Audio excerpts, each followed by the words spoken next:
Buenas tardes, compañeros. Buenas tardes, profesora. Mi nombre es Valentina Briones y hoy en representación de mi grupo voy a presentar el trabajo de la clase número 10 que tiene como título Proporcionalidad terapéutica, cuidados paliativos. Respecto al objetivo, encontramos el objetivo general, que es analizar la postura bioética personalista respecto a la proporcionalidad terapéutica, y los objetivos específicos son definir la proporcionalidad terapéutica y sus componentes. Identificar la relación que existe entre el tema a presentar y los principios de bioética y mostrar un juicio ético respecto a la temática planteada. A modo de introducción, es importante mencionar el caso de Karen Ann Kinlan, que el 15 de abril de 1975, Karen, una joven estadounidense de 21 años, cayó en coma por consecuencia de la ingestión de alcohol y barbitúricos, sufriendo un daño cerebral irreversible por experimentar una falla respiratoria prolongada. Karen se encontraba en estado vegetativo persistente. Durante los siguientes meses permaneció en el hospital mientras su condición se deterioró gradualmente, perdió peso llegando a pesar 36 kilogramos. Karen solo se mantenía viva por la alimentación nasogástrica y el apoyo de ventilador. Luego de varios meses, sus padres, al observar el estado de su hija, solicitaron la suspensión de la ventilación mecánica, lo cual fue rechazada por el hospital. En 1976, la familia llevó su caso a la Corte Suprema de New Jersey, que finalmente acogió la petición de los padres. Sin embargo, Karen continuó respirando de manera espontánea después del retiro del ventilador. Fue alimentada mediante sonda nasogástrica por 9 años más hasta su muerte por neumonía en 1985. Su caso sirvió para abrir un debate a la pregunta sobre la licitud moral del rechazo o limitación de ciertas intervenciones médicas en el estado actual de desarrollo tecnológico y abrió el debate de la eutanasia. Por otra parte, también es importante mencionar las enfermedades crónicas incurables, enfermedades terminales y otras condiciones clínicas como el coma y estado vegetativo persistente, que hacen que la calidad de la atención al final de la vida sea uno de los problemas de salud pública global más importantes que se enfrentan hoy en el mundo. Se debe promover la humanización de la muerte y la muerte digna. Respecto a la proporcionalidad terapéutica, hace referencia al deber moral de poner los medios necesarios para cuidar la salud propia y ajena. Sin embargo, es evidente que nadie está obligado a utilizar todas las medidas médicas actualmente disponibles, sino solo aquellas que le ofrezcan una razonable probabilidad de beneficio. Existe una distinción entre medidas ordinarias y extraordinarias. Existe la obligación moral de implementar solo aquellas medidas terapéuticas que guardan una relación de debida proporción entre los medios empleados y el resultado previsible. Aquellas intervenciones en las que esta relación de proporción no se cumple se consideran desproporcionadas y no son moralmente obligatorias. Desde los tiempos de Pío XII se hablaba de medios terapéuticos ordinarios y extraordinarios y se daba esta directriz. Es obligatorio el empleo de medios ordinarios para ayudar al moribundo, pero si se solicita, se puede renunciar lícitamente con el consentimiento del paciente a los medios extraordinarios, incluso cuando esta renuncia determine la anticipación de la muerte.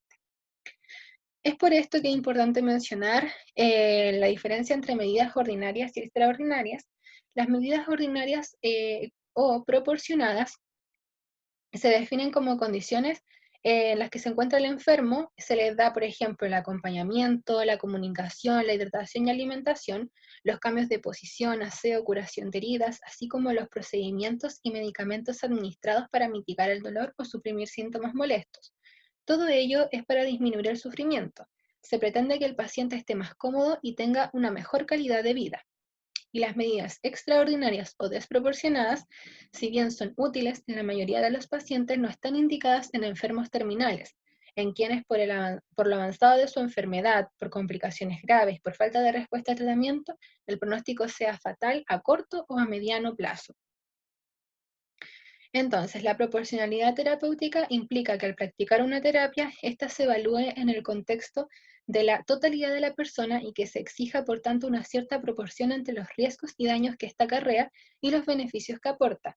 Aplicar cuidados desproporcionados para engañar al paciente, dando la impresión de ser eficiente, puede resultar en una demostración de agresividad o ensañamiento terapéutico, el cual es el empleo de todos los medios posibles, sean proporcionados o no, para prolongar la vida a toda costa y por tanto retrasar la muerte. También es importante mencionar la limitación del esfuerzo terapéutico, la cual se define como retirada o no instauración de una medida que, dado el mal pronóstico de la persona en términos de cantidad y calidad de vidas futuras, constituye algo fútil, que solo contribuye a prolongar en el tiempo una situación clínica carente de mejora. Las aplicaciones del LED más frecuentes son la decisión de no reanimar, de no iniciar medidas tales como ventilación mecánica, hemodiálisis, administración de hemoderivados, terapia antibiótica, entre otras medidas de soporte vital. En estos casos ocurre un encuentro entre la medicina intensiva y la paliativa, en el cual el objetivo común es el cuidado del paciente al final de la vida y respeto por su dignidad, resguardando la calidad de vida. ¿Qué implica tomar la decisión de LED? ¿Quién debe tomar la decisión en relación con su salud? Es el paciente, en referencia al principio de respeto por la autonomía del paciente. En caso de pacientes que no tienen la capacidad para ejercer este derecho debido a su condición de salud, por ejemplo, en caso de coma, estado vegetativo, la decisión pasa a terceros. La decisión de LED implica dejar de realizar ciertas acciones terapéuticas que pueden provocar daño y enfocarse en entregar confort y cuidados paliativos al paciente. Para ello, hay que preparar adecuadamente el proceso a fin de tener una buena comunicación con el enfermo y su familia sobre este proceso y que no sea percibido como un abandono del paciente. Como principal exponente del cuidado humanizado, Jan Watson destaca que el cuidado debe abarcar una dimensión humana y aunque las enfermeras realizan multiplicidad de procedimientos que pueden volverse mecánicos, la práctica clínica siempre presenta nuevos desafíos a los que enfermería debe responder con creatividad y centrada en el cuidado del paciente. Esto implica enfrentar los desafíos para otorgar atención de calidad y cuidados humanizados para pacientes con limitación del esfuerzo terapéutico, estar presente y participar en todo el proceso de LED, velar por el acompañamiento emocional y espiritual del paciente y sus seres queridos y brindar un ambiente de confort y tranquilidad dentro de lo que el contexto le permita. La muerte nos recuerda nuestra finitud, característica esencial del humano. Por esto, no hay que olvidar que es parte de nuestro ciclo vital. Es un desafío moral brindar el cuidado adecuado en el final de la vida, es decir, abordar a la persona desde diferentes dimensiones mediante el apoyo y el acompañamiento de este proceso. Y es aquí donde se toma gran relevancia los cuidados paliativos. Los cuidados paliativos son cuidados apropiados para el paciente con una enfermedad avanzada y progresiva, donde el control del dolor y otros síntomas, así como los aspectos psicosociales y espirituales, cobran la mayor importancia. Los cuidados paliativos no adelantan ni retrasan la muerte, sino que constituyen un verdadero sistema de apoyo y soporte para el paciente y su familia. Los cuidados paliativos buscan sobre todo brindar un sistema de apoyo que ayude a las familias a afrontar la enfermedad del paciente y a sobrellevar el periodo de duelo. Aquí es conveniente hacer una aclaración. Todas las vidas humanas son valiosas y cada ser humano vale por lo que es, no por cómo se desarrolla su vida. Por este motivo es tan importante la vida de una persona que puede ejercer todas sus potencialidades como la de aquella que se encuentra limitada en el desempeño de algunas de ellas.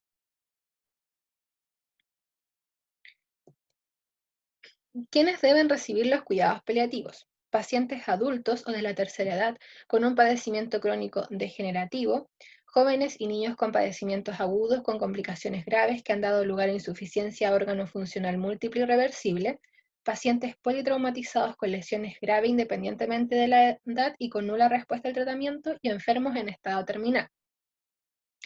El término enfermo terminal se aplica a aquellos con una enfermedad aguda o crónica con complicaciones que han producido gran deterioro órgano funcional, por lo que las posibilidades de recuperación son escasas o nulas. Generalmente se refiere a quienes tienen una expectativa de vida no mayor de 6 meses, como son los pacientes con cáncer avanzado. La recomendación de la Asamblea del Consejo de Europa sobre los derechos de los enfermos y de los moribundos se encuentra el derecho al respeto de la voluntad del paciente acerca del tratamiento a aplicar, derecho a la dignidad e integridad, derecho a la información, derecho a los cuidados apropiados, derecho a no sufrir inútilmente. Considerando que el médico debe esforzarse por aliviar los sufrimientos y que no tiene derecho, incluso en los casos que parecen desesperados, de acelerar intencionalmente el proceso natural de la muerte, Sin embargo, la prolongación de la vida por medios artificiales depende en gran medida de factores como el instrumental disponible y de que los médicos que actúan en los hospitales permitan prolongar la vida. Se encuentran a menudo en una posición delicada acerca de la continuación del tratamiento en el caso de una persona con una condición irreversible. Sin embargo, surgen otras situaciones clínicas complejas, por ejemplo, el coma, el estado vegetativo persistente, que nos llevan a la interrogante: ¿hasta qué punto se debe conservar la vida? ¿Se debe aplicar cuidados paliativos y medidas proporcionadas o desproporcionadas a pacientes con estas situaciones clínicas? Bueno, también es importante mencionar lo de nutrición en pacientes en estado vegetativo. El estado vegetativo es la condición en que los pacientes no están inconscientes ni en coma en el sentido usual de la palabra, despiertos sin conciencia.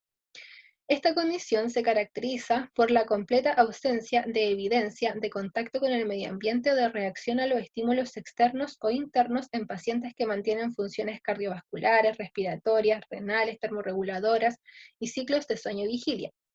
El reconocimiento del estado vegetativo se relaciona directamente con el desarrollo de unidades de cuidados intensivos y terapias de soporte vital. Uno de los temas más discutidos en relación con el manejo de estos pacientes es el de la nutrición médicamente asistida. En los pacientes en estado vegetativo existe una importante disfunción de los mecanismos normales de deglución, lo que hace que la nutrición sea uno de los aspectos más complejos de su manejo. Mientras el paciente se encuentra en estado vegetativo, se puede esperar que necesite nutrirse a través de una sonda enteral que en condiciones ideales debe ser instalada a través de una gastrotomía.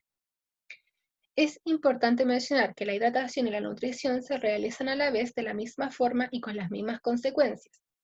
La suspensión de la nutrición y el mantenimiento de la hidratación solo prolongaría una muerte inevitable. Es por esto que los pacientes en estado vegetativo, especialmente en la medida en que éste se prolonga en el tiempo y se considera probablemente irreversible, em, se plantea la siguiente pregunta: ¿es moralmente lícito suspender el aporte nutricional realizado a través de la sonda enteral? En relación a esto surge también la noción de nutrición como cuidado básico y como tratamiento. La noción de cuidado básico son medios de conservación de la vida que escapan del ámbito de la medicina. Son necesarios para personas sanas o enfermas. El Papa Juan Pablo II considera la nutrición como un cuidado básico. Otro rasgo distintivo de la noción de cuidado básico es el hecho de que manifiesta compasión o solidaridad por las personas más débiles o frágiles, sean estas cuidados realizados dentro o fuera de la medicina. Por esta segunda característica, aspectos del manejo del paciente, tales como la higiene o el mantenimiento de la temperatura corporal, caen indudablemente bajo esta categoría. Por otra parte, la noción de tratamiento, según la Real Academia Española, tratamiento es el conjunto de medios que se emplean para curar o aliviar una enfermedad. Para referirnos a la nutrición asistida en paciente en estado vegetativo, es importante centrarse en una de las nociones propuestas por el concepto de la enfermedad: la falla del funcionamiento normal del organismo, dada la carencia o disfunción de alguno de sus órganos o partes. En este sentido, en el caso de los pacientes en estado vegetativo, se puede reconocer la falla de la deglución como la enfermedad, que es corregida por la instalación y el uso de la sonda nasoenteral, que cae en este sentido bajo la noción de tratamiento. El que se trate de una terapia está apoyado en el hecho de que sea necesaria la participación de personas del ámbito médico para su instalación y su mantenimiento. Ahora que ya conocemos las nociones de cuidado básico y tratamiento, a continuación se presentan los argumentos de dos posturas sobre la licitud de suspender o mantener la nutrición enteral en un paciente en estado vegetativo. La visión según tradición moral católica, el deber de nutrir, existe una obligatoriedad de la nutrición en todo ser humano, se desarrolla en varios contextos. En la Constitución del Concilio Vaticano II se señala la frase: da de comer al que muere de hambre, porque si no le diste de comer lo mataste. En segundo lugar, la tradición moral católica se refiere al reconocimiento y la delimitación de la obligación de cuidar la propia vida y salud. Se propone el principio de proporcionalidad terapéutica. La tradición moral católica sustenta en este deber de cuidado la obligación de nutrirse. Por tanto, la tradición moral católica considera la nutrición asistida como un medio natural de conservación de la vida y, en virtud de ello, en principio obligatorio para el paciente en estado vegetativo. Por otra parte, la visión biomédica, su argumentación está fuertemente enraizada en el principio de autonomía. La decisión de suspender la nutrición está supeditada al consenso entre el médico tratante y los representantes del paciente. Esta posición se mantuvo en las recomendaciones de la American Academy de Neurología respecto al manejo del paciente en estado vegetativo, publicadas en el año 95, donde categoriza la nutrición e hidratación médicamente asistida junto con medicamentos, oxígenos, antibióticos, diálisis y transfusiones de sangre como medidas cuya implementación queda a juicio de los médicos y familiares del paciente.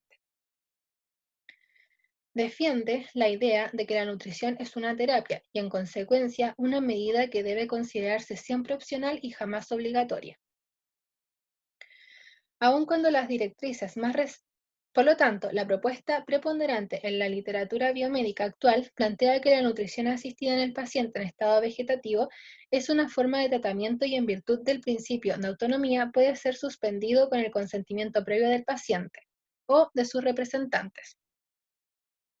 Aun cuando las directrices más recientes emitidas por distintos organismos eclesiales apuntan a la obligatoriedad de la nutrición en virtud de su condición de cuidado básico mínimo, es necesario reconocer que en el origen de la doctrina de la proporcionalidad se plantea la posibilidad de que en ciertos escenarios la nutrición pueda ser objeto de un juicio de proporcionalidad y llegar a considerarse como desproporcionada. De hecho, en las recomendaciones más recientes de la Congregación para la Doctrina de la Fe se plantea explícitamente: suministrar alimento y agua es en principio moralmente obligatorio. No se descarta la posibilidad de que en algún caso raro, la alimentación e hidratación artificial puedan implicar para el paciente una carga excesiva o una notable molestia física. Podemos concluir en este sentido que la nutrición puede caer bajo ambas categorías. En la mayor parte de seres humanos en estado de salud o enfermedad es un cuidado básico, pero puede llegar a ser un tratamiento, tal como ocurre en el caso de los pacientes en estado vegetativo. Es por esto que hay que tener consideraciones en el cuidado del paciente en coma y en estado vegetativo. Primero, es importante destacar que los pacientes que están en coma profundo o en estado vegetativo han perdido en forma severa, pero no total ni completamente irreversible, sus funciones físicas y mentales. Sin embargo, si se busca en forma correcta los criterios de muerte cerebral, se ve que estos pacientes no los cumplen. A pesar de las aparentes similitudes con la muerte cerebral, la diferencia es radical. En estos casos, el cuerpo sigue funcionando en forma integrada a pesar de que parte de su cerebro se haya afectado severamente, impidiéndole casi completamente todo tipo de comunicación. En estos casos no se ha dado la pérdida irreversible de la capacidad de integrar y de coordinar las funciones físicas y mentales del cuerpo. Por consiguiente, la persona conserva toda su dignidad, que no se ve disminuida en lo más mínimo por más graves que sean sus limitaciones. Por eso es importante definir también qué es coma. Este estado está caracterizado por la ausencia total de vigilia y contenido de la conciencia persistentemente. Incluye estados en los cuales hay pérdida de la conciencia en sí, de las relaciones y del fenómeno de despertar. Es el estadio más grave, tanto de falla cerebral como neurológica, pero puede evolucionar favorablemente o hacia estado vegetativo negativamente. En el caso del coma considerado reversible, es obligatorio utilizar todos los medios disponibles porque la posible o probable recuperación de la vida merece cualquier tipo de sacrificio económico o de servicio. En el coma irreversible persiste la obligación de los cuidados ordinarios, entre ellos la hidratación y nutrición parenteral. No se está obligado a aplicar medios particularmente agotadores y onerosos para el paciente, condenándolo a una prolongada agonía vivida en condiciones sin posibilidad alguna de recobrar la conciencia y la capacidad de relación. Y por último, el coma prolongado, en el que el enfermo continúa permaneciendo en coma incluso solo con los cuidados ordinarios. También es importante mencionar acerca del manejo del dolor y supresión de la conciencia. El uso de los opioides y otras drogas que pueden alterar el estado de vigilia del paciente es habitual en medicina paliativa. No es infrecuente que el recurso a este tipo de terapias genere dudas en la familia y en el equipo de salud. Se teme que los efectos adversos de estas drogas, como hipotensión, depresión respiratoria, podrían representar una forma de eutanasia. No habría inconvenientes éticos en administrar opioides siempre y cuando los efectos adversos, como una eventual hipotensión, depresión del centro respiratorio y o sedación, no sean directamente buscados, sino solo tolerados, dado que no se dispone de otras alternativas eficaces de tratamiento. En relación a la supresión de la conciencia necesaria a veces, por ejemplo, en pacientes muy agitados, no sería lícito privar a nadie de su conciencia sin una razón justificada. Para que sea moralmente lícita, esta privación de conciencia tiene que obedecer a un motivo terapéutico justificado y no debe ser directamente deseada, sino solo tolerada. No sea lícito, por ejemplo, sedar a un paciente por razones como falta de personal necesario para la atención. También es importante hablar sobre la deshumanización de los cuidados. Las técnicas de reanimación y los avances en la tecnología permiten que muchas personas se recuperen por completo, pero en muchas ocasiones también condenan a las personas a otros tratamientos que más que la vida lo que prolongan es la agonía. En las situaciones antes vistas, el profesional de enfermería tiene la labor de estar junto al paciente, ofrecerle confort tanto físico como espiritual y ayudarle a soportar la vivencia del dolor y la angustia. En consecuencia, el cuidado de estos pacientes debe ser integral y se debe responder de manera personalizada a sus necesidades, para que éste sea humanizado, lo que debería reflejarse en cada una de las acciones de los profesionales de enfermería. Sin embargo, en muchas ocasiones, los cuidados centrados en el paciente se han visto desplazados hacia una visión más tecnificada, afectada por la demanda y la carga de funciones, como también por la diversidad de labores encomendadas a los enfermeros. Todo esto puede convertir al profesional de enfermería en una suerte de robot sofisticado programado para la producción que olvide la calidad de atención y ponga obstáculos para otorgar a los pacientes en limitación de esfuerzo terapéutico y en condiciones clínicas complejas como el coma y estado vegetativo un cuidado humanizado, holístico y centrado en la persona. Con esto nace la interrogante acerca de cuáles son los factores que pueden llevar a la deshumanización en el cuidado de enfermería en estos pacientes. Entre algunos de estos factores encontramos la visita limitada con horarios restringidos para los familiares, unidades altamente tecnológicas, falta de espacio, en la distribución de camas, etc. Además, un aspecto importante en la relación profesional paciente-familia es la buena comunicación, la cual se ve afectada negativamente por la falta de espacios donde se resguarde la intimidad de los pacientes en el fin de su vida. Todo ello hace que le sea realmente difícil al personal que presta la asistencia pasar de la simple asistencia técnica a la asistencia humana. Por otra parte, también encontramos la humanización de la muerte. En el pensamiento cientificista se dice que el hombre es surgido del azar en un universo surgido del azar. Es árbitro de sí mismo, por lo que no debe responder de su destino ante nadie más. De esto se deduce que es inmoral aceptar e imponer el sufrimiento. Se cree en el valor y en la dignidad del individuo. Esto implica que se le deje libre de decidir racionalmente sobre su propia suerte. Es cruel y bárbaro exigir que una persona sea mantenida en vida contra su deseo y que se le rehúse la deseada liberación cuando su vida ha perdido toda dignidad, belleza, significado y perspectiva de futuro. Es por esto que se sugiere a la persona afirmar su última voluntad en vida, de preferencia cuando gozan todavía de buena salud, declarando que pretenden hacer respetar su derecho a morir dignamente, ya que todo individuo tiene derecho a vivir y a morir con dignidad. Respecto a los principios de la bioética personalista, está el principio de defensa de la vida física. Se considera que la vida corporal física del hombre no representa algo extrínseco a la persona, sino que representa el valor fundamental de la persona misma. El acto de realizar, por ejemplo, la eutanasia va en contra de la promoción de vida en sí misma, ya que un tercero le está negando el derecho a la vida al concretar la muerte. Lo que Pío XII llama derecho natural en el documento analizado se define como derecho fundamental del hombre, el primero de todos los derechos humanos, y se le define como fundamental porque en él se basan todos los demás derechos humanos. La vida humana, afirma una vez más la declaración, es el fundamento de todos los bienes, la fuente y la condición necesaria de cualquier actividad humana y de toda convivencia social. La proporcionalidad terapéutica indica que se tiene el deber moral de poner los medios necesarios para el cuidado de salud, sin la obligación de usar todas las medidas terapéuticas disponibles, pero esto logrará la prolongación de la vida, así como darle toda la información necesaria al enfermo. Respecto al principio de totalidad terapéutico, es uno de los principios básicos que caracterizan a la ética médica.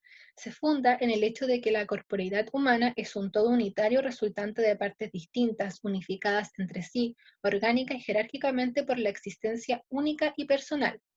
Indica que nadie está obligado a utilizar todos los medios terapéuticos disponibles, diferenciando entre ordinarios y extraordinarios. Hoy se busca un resultado terapéutico más que un medio. Se evalúan los medios terapéuticos, el grado de dificultad de estos y sus riesgos, los gastos y la posibilidad de aplicación según las condiciones del enfermo y su fuerza tanto física como moral. Las condiciones para aplicar el principio terapéutico es que no existan otras maneras y medios para enfrentar la enfermedad, que haya una buena posibilidad proporcionalmente alta de éxito y que se dé el consentimiento del paciente.